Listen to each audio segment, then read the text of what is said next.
Welcome to the Brant and Sherry Oddcast, sponsored by America's Christian Credit Union. To order Brant's latest book, Life is Hard, God is Good, Let's Dance, or to find out more about the show, go to BrantHansen.com. I do this, other people do it, I get it. We tend to think it's all about us. And I mean, let's just look at social media. We all know that, right? It's about me, my career trajectory, where I'm going, my relationships, my story, and then God comes along as an accoutrement, like he's a side thing to help me achieve my goals or whatever. And that seems to be his only focus, is to make sure I'm awesome. That's true. So it's like he's your personal assistant. Yeah, hype man. He's here. It's so true, though. He's a hype man. Sherry's getting ready to come out. You're going to like Sherry. Here we go, Sherry. Thank you. Or it's all about Brant. But we all do that, right? Yep. But it's really, think about who God is, this personal assistant. Yeah, he created the stars from the dust. Yeah. He created billions of suns. Okay? He's your personal assistant? You decide, is this solid advice or not about how to be happy? Lady wrote this in 1820.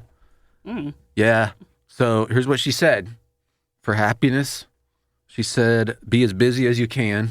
Okay. I think it's really interesting. Okay. I don't know how people would receive that now, because I think everybody thinks they're super busy. Right.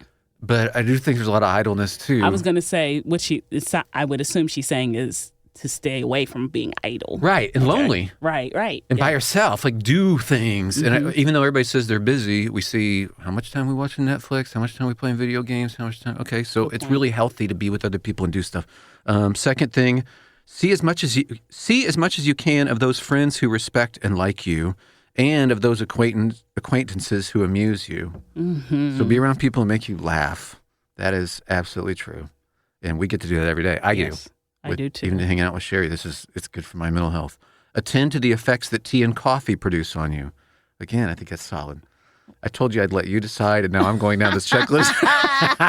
You decide. That's correct. That's correct. Yes, and yes. Oh, the other ones were compare your lot with that of other people. Some people say don't compare yourself with your neighbors. Yeah, but okay, humanity in general. And you see, Try that. I'm doing pretty good. Yeah. Don't expect too much from human life. Do good and try to please people to every degree that's reasonable. Be as much as you can in the open air without fatigue. Get outside, do some stuff. Make the room where you sit, where you commonly sit, pleasant. So all that stuff. I like that. When was that written? 1820. That's good. He's on to something. Talk about work for a little bit at your job. You know how hard it is? Even if our jobs are hard, you know what's even harder? Is avoiding them. Have you ever tried to do that? You ever have a job where it's like, let's see how little we could get away with today? You know how hard that is? Yeah. I totally did that. You did it? Oh, well, yeah, at the popcorn factory or whatever. That's part of the ethos of us working there was like, how little can we do? Yeah, it was terrible. Yeah. Really terrible. But I remember Brian Regan was talking about this, the comedian. It's a great example. He's working at a toy store, and his job was to assemble bikes with this other guy, and he was new. And this other guy's like, hey, come here, I'll show you how we can get out of this. And there was a wall behind the bikes, and you could go behind the bikes, and then the wall had a hole in the drywall, and the guy would actually shimmy back behind the drywall and stand in the wall. All that work and so, to not work. That is so unbelievable. He's standing there, Brian Regan, and I'm standing there with him, and we're in the wall, standing there, and the guy's like, sure beats working, doesn't it? It's not worth it. He's like, I don't know. I don't know about that. I think this will be helpful for you if you need to do redecorating. I've been looking at magazines that have pictures of rooms in it because we need to do something. And I'm looking at this, like, how do we paint a bedroom, for instance? Yeah. And the design idea is like how to match the floor. So I'm learning all about design. Are you? From the magazines? No, I seriously am. Okay. It's fascinating. Like, it's about lighting up the corners over here, cool versus warm colors. This is all how you make a room look great. Okay. Just based on my exposure to the magazines, you need indirect lighting. Okay. You need cool colors if you've got a smaller room. It's a good idea. And then lastly, and this is what they all have too, you need a balcony that overlooks the ocean.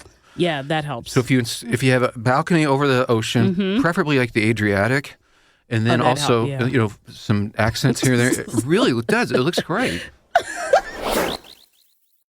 Hey, this is Brant. Have you ever thought about what banks are doing with your money? Honestly, I hadn't thought much about it until somebody pointed it out. Your money's not just sitting there. They use it to do stuff they want to do, whatever it is they want to do.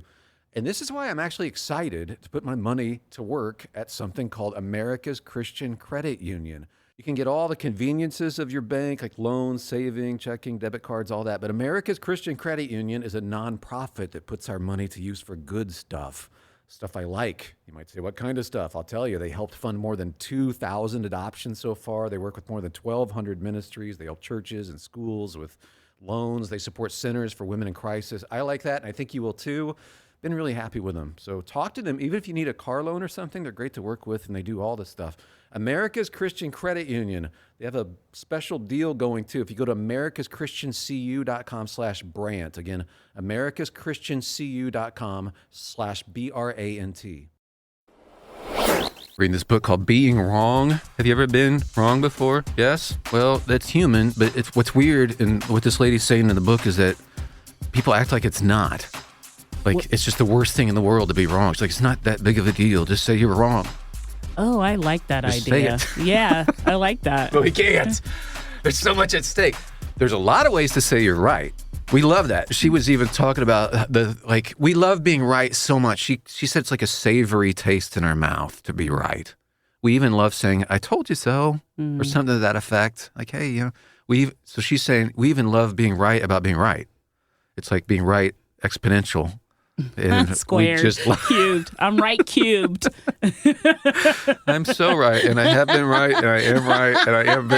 But there's just not much even in our vocabulary. It just doesn't come easy. You don't want to do it. She said we love it when other people are wrong too. By the way, she's not coming from a Christian point of view, but she's pointing out that's even better how self-righteous we are. Yeah, we love it when other people are wrong. She said that's sweet to us. And then she said any taste manufacturer, any food scientist will tell you the combination of sweet and savory is irresistible. So if you've got you're wrong and I'm right, it's just too delicious, and humans love it, she said.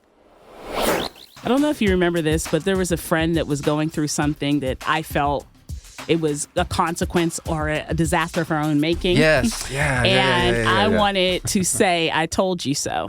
And I was so ready to say it. And you totally did. Yeah. You totally did. And it totally turned out exactly like you said it would happen. I know what you're talking about. I told her so. Right. And so I said to you, I can't wait to tell her, hey, look, I told you. And you said to me, I'll never forget this. You said, yeah, but that's so not helpful.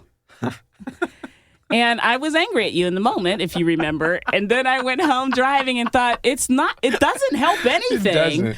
That doesn't, whatever disaster she is encountering, and it's of her own making, she doesn't need me coming in and saying, remember when I told you it was going to be a disaster? That doesn't help. Yeah, it's picking so up the true. Pieces of her life. Yeah. Like her heartbreak. Yeah. And so we can, I don't actually remember giving you that advice, but that was solid. Yes, it was. Solid advice. Solid, and I have taken it and used it because my nature is to say, okay, let's continue with the class. That Brant of the past really knew what he was talking about. He's something. Wow. NBA playoffs are going on. Even if you're not into the NBA, I think it's interesting just watching the different players. I'm going to ask a question of Sherry. Mm-hmm. Be honest. Okay. Do I remind you a little bit of LeBron? And I'm not, when I say that, I'm not talking about, I realize he's African American or not. Yeah. I'm glad you realized but that. I do realize it. I do. It's an important realization. Yeah. Okay. And, but in other ways. In what ways? Because you've asked me this before, so what? I know, now and I you've have never a question. really answered it. Well, I have a follow-up question. In what ways do you think you all are like? Because you obviously think that there are some similarities that we're not catching. What are those similarities? I don't want to have to spell it out for you. Okay, you're going to have to. But like, if you just look out of the corner of your eye real quick at both of us, in the way it's kind of the way we carry ourselves, the way we move. Okay. Just general. I'm sorry if I have not been clear in the past. Yeah, because I don't feel like you've ever really answered, but just a little bit. Like you see, like, you know what? He reminds me of LeBron a little bit. Yeah. The answer's no. Okay. All right. So Got it. what I'm hearing is that at this time the door's open. That's what you heard. And you're open-minded about it. I appreciate that. So We have a bigger it's possible. problem. Okay, it's possible. Great question. Got this on Twitter. Hey, Brant, I read online that depression and anxiety are associated with Asperger/autism. I have this too. I pray and read devotionals. Bible study seems slightly helpful. How do you deal with anxiety and depression is the question. So I wrote him back. Now, it's hard on Twitter. Mm-hmm. You only get 200 whatever characters, but here's what I wrote. Here's how I actually deal with my depression, which is a daily reality for me. Number 1, exercise. Number 2, I tell myself the truth in different ways, including scripture. Helps me a lot. I take a low dose of fluoxetine every day. A lot of people on the spectrum do. Mm-hmm. I'm not saying it's the right thing for everybody. Just telling you, being honest. Right. I ask God for mercy.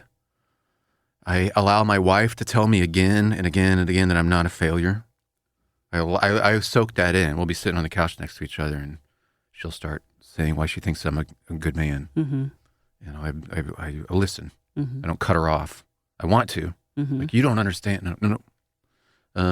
I eat only good things, pretty much. I think that helps. Mm-hmm.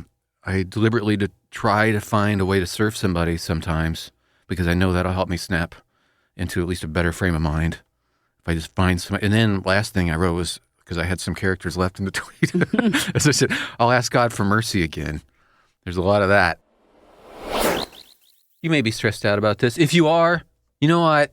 You're in good company. There's a lot of people who are stressed out about their finances. It's the number one thing on a survey they did of Americans. Number one, finances.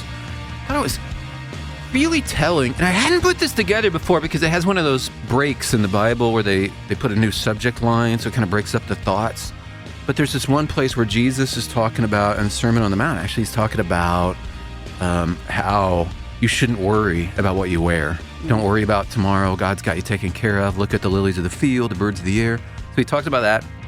Well, the thing right before that, and it's broken up, is where he's actually talking about how you can't serve God and money. So he's talking about you can't serve two masters. You have to serve one or the other. So therefore I tell you, don't worry about your life. God's got your back. So he's clearly saying, look, hey, you know what? If you serve money, you're going to be anxious. I get it. If you got stuff going on, it's hard to see how your ends are going to meet, your bills are going to be paid. Big question mark. But you may look back on your life and go, you know what? God's always taken care of us. There might have been inconveniences, but he's always been there, and we're still here. Look, it's her business. I understand that. You understand it. Whatever she does, you know, it's her. She's 44 years old. She works at a Whole Foods in Connecticut. She washes dishes there. I need her to back off on her exercise thing. What are you talking about? Well, okay, so her exercise thing, again, she works at Whole Foods. Yes. And so she's an awesome person and all that sort of stuff, but she climbs Mount Everest over and over. Oh, okay. So she flies to Nepal, and she's doing it again for a 9th time. And how does this concern you? Well, it's just like the rest of us, we're still, like your exercise program, hey, what do you do? Oh, I climb Mount Everest over and over again. It's like the rest of us are still walking out the door trying to get our headphones untangled. That's where we are, okay? So if you could just back off a little bit. She's a little higher, literally and figuratively. It's kind of disempowering in some ways, what you're doing there. So please, slow down. You're not alone if you feel low-level guilt all the time. I mean, a lot of us do. Like, it's just some kind of low-level thing. It can be because religion in your background, where it's just like kind of bred into you. But I think it's really normal for people who just think it's all about us. Because it's all about these rules, and I got to keep these rules. For example, I just saw this news article about eco-anxiety, and it sounds like religious anxiety. It sounds like the same exact thing. They're saying people who, it's like a thing now, serious anxiety, people who worry about the gasoline they're burning, the paper towels they throw out. They should have used, cloth or something. The small appliances they're using that are burning electricity, they're not being green enough, and it's called eco-anxiety. But it's all that stuff is legit, all right? So I'm not saying, pollute or whatever. I'm trying to preempt all the emails that are going to come. Yeah. Well, it does matter. Yeah, everything matters. There's a lot of stuff that matters, but my goodness, if we don't breathe this grace thing in and we don't start going, actually, it's not all about me, you will wind up anxious, very anxious. I don't see a way around it. Greetings, podcast people. We can talk about this on our podcast because we don't have time on the regular show and people won't understand it because you don't have time. Mm-hmm. But finished. No, we still have one episode left in Wild, Wild Country. What documentary is that? on Netflix. This is this documentary about this group of people who followed this guy from India. I remember you saying that, yeah. And they set up in Oregon, and they set up the perfect society where love would reign and it would be perfect together. And they're like, no one's ever done this in the history of the world, they said, which is like a big red flag on why it's not going to work. Exactly. But that's like, do you not know about all the projects that have been done to say enough religion, enough God, enough telling people about all this stuff, like all these rules? Well, that's and a good point, right? It's not that no one has ever done it before. They have tried. Right. No one has succeeded. Right. They've done it over and over and over. Nobody learns from it. They still think, well, if we do it, it'll work. Mm-hmm. And the weird thing is I could tell the documentarians were being dishonest from start to finish. How so? Because there were only hints of what was actually going on with this cult. Okay. In the interviews, they don't let us see that. They don't even interview people that have left the cult. Mm-hmm. They're still interviewing true believers versus these old people that what do they know? It's just so interesting because it was and then the head lieutenant lady started killing people or trying to kill people. Wow. And she was the one that was on Donahue and was on Nightline and was on all and she stole $50 million apparently from the head guru guy. Wow. And they were at odds. But this was all in the perfect culture. Mm-hmm. And so all these people are going, now they've broken up. What do we do? Like their parents had just gotten divorced because they were so amazed. Like we thought we were living in peace. I mean, we knew there were problems, but like once again, it's just human nature is so interesting because we've done this over and over and over. Like, we can rule ourselves and we can do something so wonderful and be so awesome. And what we just need are the most enlightened people in power. And then to just do whatever they say.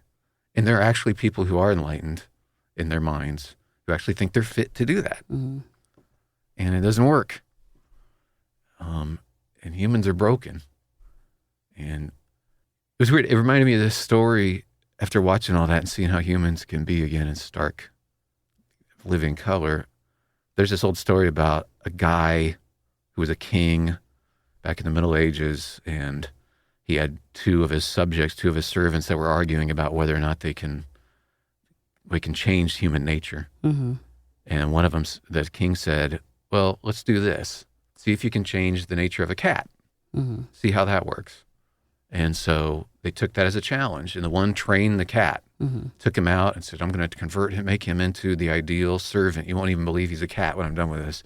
And so they come back in to prove his point. And the cat comes walking in on his hind legs, and he's holding a tray with his front paw, and he's walking in with a little napkin over his other front paw, and he's holding this. It's like, wow, this is amazing. This cat is totally different.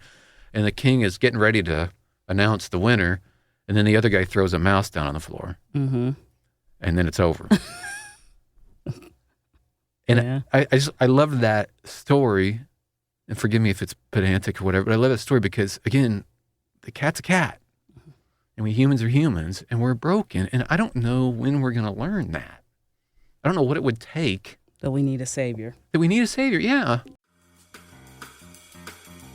The Brant and Sherry Oddcast, sponsored by America's Christian Credit Union. To find out more about the show, go to BrantHansen.com.